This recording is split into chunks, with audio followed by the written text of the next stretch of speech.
ئەمریکا و ئێران پێویستمان بە شرۆڤەی زیاتر هەیە لەگەڵ ئیبراهیم حەمدان شرۆڤەکاری سیاسی لە ئیسلامابادەوە لەگەڵمانە بێت. ئەم کاتت باش بەڕێز ئیبراهیم، سوپاس بۆ ئامادەبوونت لەگەڵ کوردستان 24.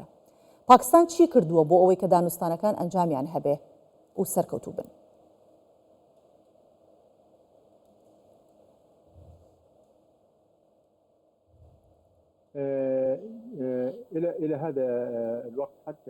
هەتا ئێستا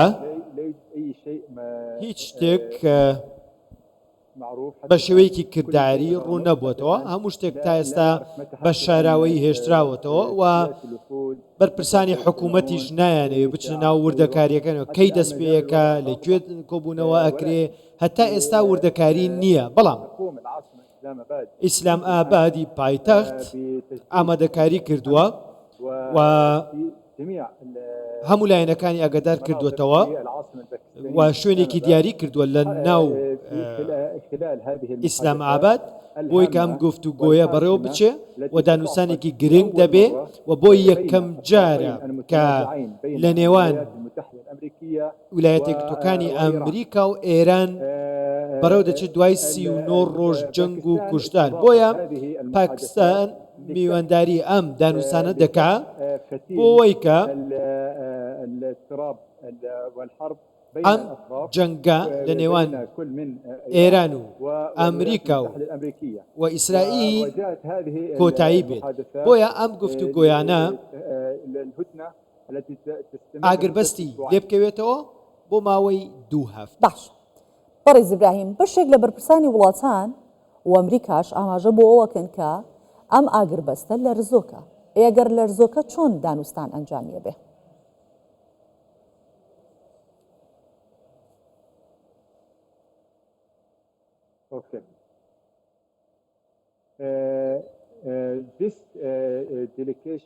ئەم شاندانە و دەگەنە پاکستان ئەمڕۆ، بەڵام تا ئێستا وەک وتم هیچ کاتێک دەستنیشان نەکراوە کە کەی گفتوگۆکان دەست پێ دەکەن و نەشوتراوە کەی گەیشتون ئایا شاندەکە بە فەرمی پشتڕاست کراوەتەوە کە لە ئەمریکا و ئێرانەوە گەیشتونە ئیسلام ئاباد یان نا. وەک وتم حکوومەت دەیەوێت هەموو شتێک زۆر بە نهێنی بەڕێوە بچێ، کەمترین زانیاری بداتە میدیاکان.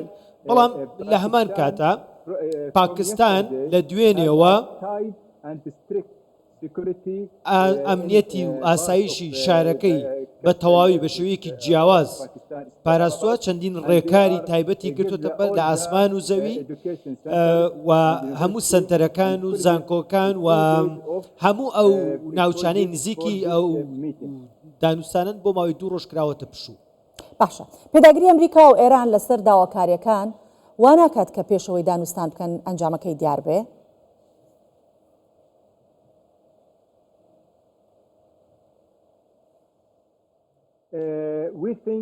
ئێمە پێمان وایە و پاکستان با بڵێن پێی وایە ئەم کۆبوونەوەیە ئەم دانووسانە دەرەنجامی باشیە بێ بۆ هەردوولە، بۆ نەک تەنها ئێران و ئەمریکا، بۆ وڵاتانی دیکەش دەرەنجامی باشی دەبێ، چونکە تا ئێستاش جەنگ بەردەوامە و ماوەیەکی زۆریشە جەنگ دەکەن و خەڵکێکی زۆر کوژراوە، زیانێک زۆر بەر هەردوولا کەوتووە. بۆیە پێم وایە هاتنە سەرمێزیان بۆ هەردوولا ئاماژەیەکی باشە و دەرەنجامی باشی لێ ئەکەوێتەوە پێشبینی دەکرێت.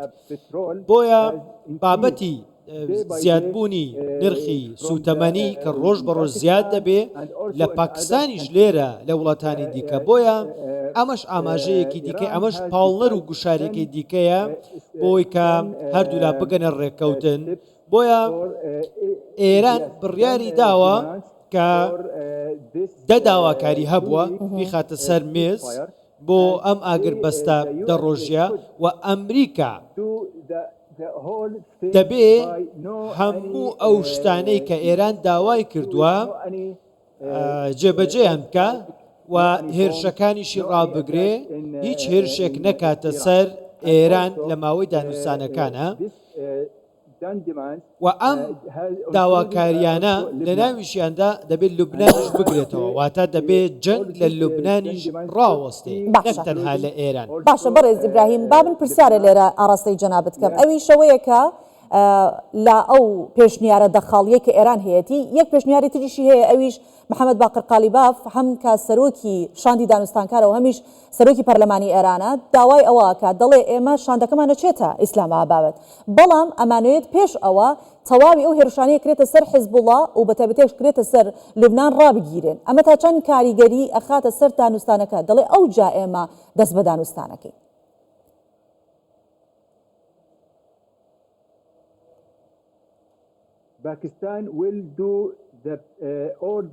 پاکستان هەموو هەوڵێکی خۆی دەخاتە گەڕ بۆ ئەوەی کە ئەم هەنگاوە گرنگە جێ خۆی بگرێ.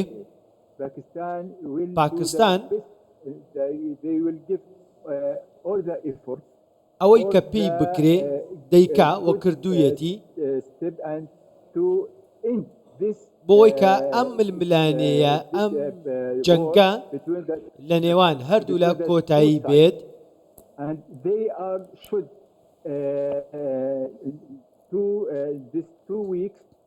دەبێ ئەم دوو هەفتەیە هیچ جۆرە هێرشێک هیچ جۆرە بردومانێک نەبێت بۆ سەر لەلایەن هەردوو لاوە وەکوتم لە ناویشیاندا دەبێت لوبنان بکرێتەوە. بەڕێز ئیبراهیم چ جەنابەت وەکو شرۆڤەکارێکی سیاسی چ میوانی دیکەشمان هەبوو بێت هەر لە ئیسلاماباد و لە پاکستانەوە لەگەڵ بەرپرسانی ئیسلاماباد و پاکستان هەر هەمویان گەشتبینن بەم دانوستانە ئەگەر هات و دانوستانی ئیسلاماباد سەرکەوتو نەبوو چی چاوەڕوانی ناوچەکەک؟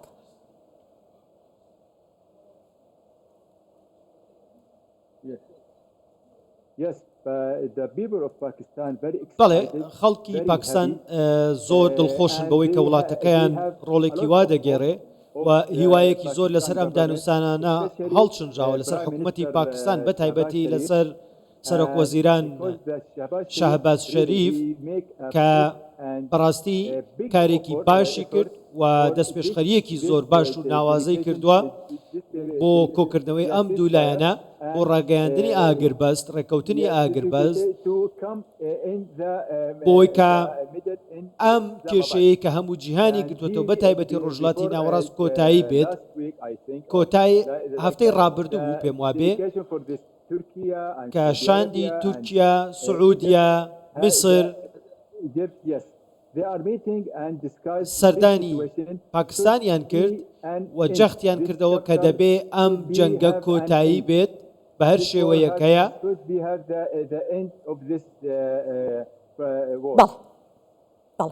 سپاس دەکەین سپاس بۆ میوانمان لە ئیبراهیم حەمدان شرۆڤەکاری سیاسی لە ئیسلامابادی پاکستانەوە لەگەڵمان بووی سپاس بۆ ئامادەبوونت.